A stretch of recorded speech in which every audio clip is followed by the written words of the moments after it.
প্রিয় দর্শক, পরবর্তী যে প্রশ্ন আমাদের সম্মুখে রয়েছে সেটি হলো, নববর্ষ বা 31st নাইট এগুলো উদযাপন করা যাবে কি? বছরের প্রথম দিনে পালনীয় কিছু আছে কি?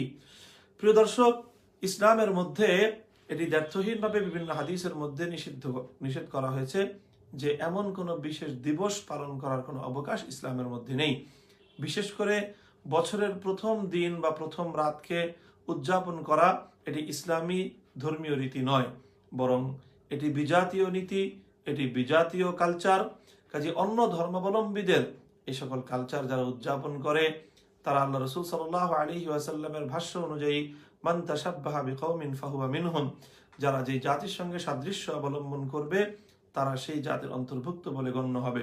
সুতরাং 31st নাইট উদযাপন করা এবং এটিকে বিশেষ তাৎপর্যপূর্ণ মনে করা এটি কোনো মুসলমানের জন্য বৈধ হবে না, তার জন্য এটি জায়েজ হবে না।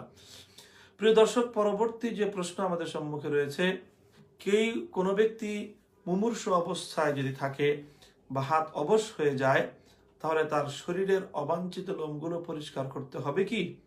যদি করতে হয় তাহলে কিভাবে করবে?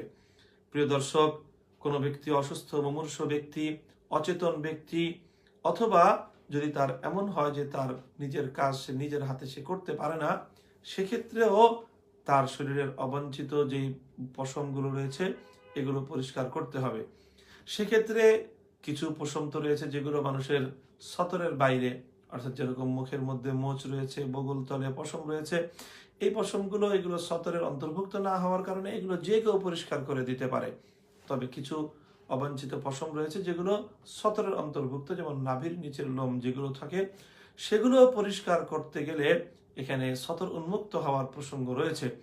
এখানে যে ব্যক্তি তার হাত অবশ, অথবা সে অচেতন, অথবা সে মুমূর্ষ, নিজের হাত দিয়ে এগুলো করার সক্ষমতা যে রাখে না, যদি লোকটি তার স্বামী অথবা স্ত্রীর মাধ্যমে এই কাজটুকু করা যায় তাহলে সেটা স্বামী অথবা স্ত্রীর মাধ্যমে করতে হবে। পুরুষ হলে তার স্ত্রী করে দিবে, স্ত্রী হলে তার স্বামী এটা করে দিবে, কারণ স্বামী এবং স্ত্রীর মধ্যে কোনো সতরের কোনো ওজর নেই। সুতরাং সতর না থাকার কারণে স্বামী এবং স্ত্রী উভয়ের শরীরের যে কোনো অঙ্গ দেখতে পারে এবং নাভির নিচের পশমও তারা পরিষ্কার করে দিতে পারে। যদি স্বামী অথবা স্ত্রীর মাধ্যমে এই কাজ করা সম্ভব না হয়, অর্থাৎ তাদের যদি এই ব্যবস্থা না থাকে, তাহলে সেক্ষেত্রে অন্য যে কারো মাধ্যমেই এই অবাঞ্ছিত লোম পরিষ্কার করা যাবে।